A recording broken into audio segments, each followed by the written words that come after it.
সবচেয়ে বেশি ভালোবাসেন, মহব্বত করেন আমাদেরকে আমাদের রব। কে ভালোবাসে আমাদেরকে? আল্লাহ ছাড়া আসলে ভালোটা বাসেই বাকে।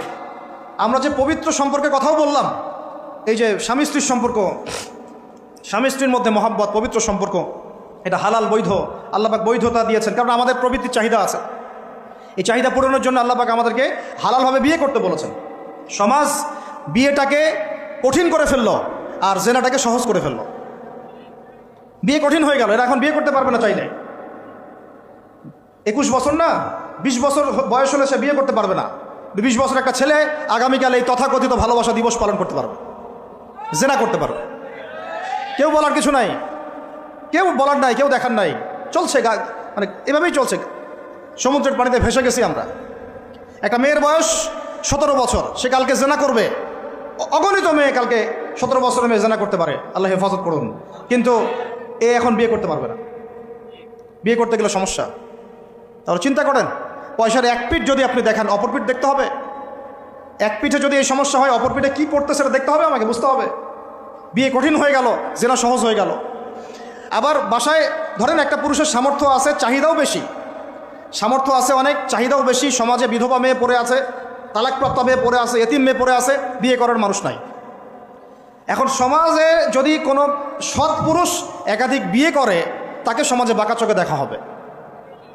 কিন্তু এই পুরুষে যদি বিয়ে না করে বাইরে আরও 10টা মেয়ের সাথে অকাম কুকাম করে, তাকে কিচ্ছু বলা হবে না। বলেছি আমি, কোরআন একদিকে, সুন্নত একদিকে, ইসলাম একদিকে, সমাজ, এই সমাজের তাকদির খারাপ। এভাবেই নবী সাল্লাল্লাহু আলাইহি ওয়াসাল্লাম পেরেশান ছিলেন কিভাবে সমাজের মানুষকে ফেরানো যায়। আজকে আমরাও পেরেশান। আল্লাহ পাক সবার আগে আমাকে ইসলাহ দান করেন, আমার পরিবারকে দান করেন, আমাদের প্রত্যেক দিনই ভাই বোনকে দান করেন এবং ইস্তেকামাত দান করেন। আল্লাহুম্মা সাব্বিতনা ওয়াজআলনা হাদিয়ান ওয়া মাহদিয়া, আমিন ইয়া রাব্বাল আলামিন। তো এখন কথা হচ্ছে, এগুলো চলছে আমাদের চোখের সামনেই। কিন্তু দেখেন প্রিয় ভাইয়েরা, আল্লাহ পাক শাস্তি বলেছেন 100 বেত্রাঘাত। কেউ যদি আবার বিবাহিত হয়ে এই কাজ করে, জেনা করে, তাহলে তার শাস্তি কি বলেছেন? বলা হয়েছে কোমর পর্যন্ত মাটিতে পুঁতে ফেলে তাকে পাথর নিক্ষেপ করে হত্যা করতে হবে। এটা কোরআন এবং হাদিসের শাস্তি। আর আমরা কি করছি দেখেন। আমি 2টা হাদিস বলি আপনাদেরকে, শোনেন, ইয়াংরা শোনেন। এই 2টা হাদিস আজকে ভুলবেন না।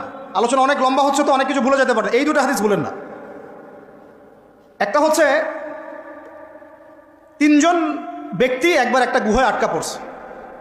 3 জন বন্ধু বা ভাই, তার একটা গুহার মধ্যে আটকা পড়ে গেছে। ঝড় হচ্ছে, গুহার মুখটা বন্ধ হয়ে গেছে পাথর দিয়ে, বের হওয়ার কোনো জায়গা নাই। এখানে নিশ্চিত মৃত্যু, কোনো সুযোগই নাই বাঁচার। তারা অনেক চেষ্টা করে বের হতে পারলো না। শেষমেশ তারা বলছে যে আমাদের যদি কোনো নেক আমল থাকে, সে নেক আমলের ওসিলা করে আল্লাহর কাছে দোয়া করি, আল্লাহ চাইলে আজকে আমাদেরকে বাঁচাতে পারে। একজন বলছে, আল্লাহ, আমার মা ছিল, পিতামাতা ছিল, তো মাকে আমি দুধ পান না করি আমার সন্তানদেরকে কখনো খাওয়াতাম না। একদিন গিয়ে দেখি যে মা ঘুমিয়ে গেছে, আমার বাচ্চারা কান্নাকাটি করছে, তবু আমি আমার বাচ্চাকে কান্না অবস্থায় রেখেছি, মাকে খাওয়াই নাই, ওদেরকে খাওয়াই নাই। আগে মাকে খাওয়াইছে, তারপর ওদেরকে খাওয়াইছে। আজকে ঘরে ঘরে মাদের সাথে কি আচরণ দেখেন, কি একটা অবস্থা দেখেন সমাজে, কি প্রজন্ম তৈরি করেছেন। মারা এখন বৃদ্ধাশ্রমে চলে যাচ্ছে, শিক্ষিত মা, তাই না?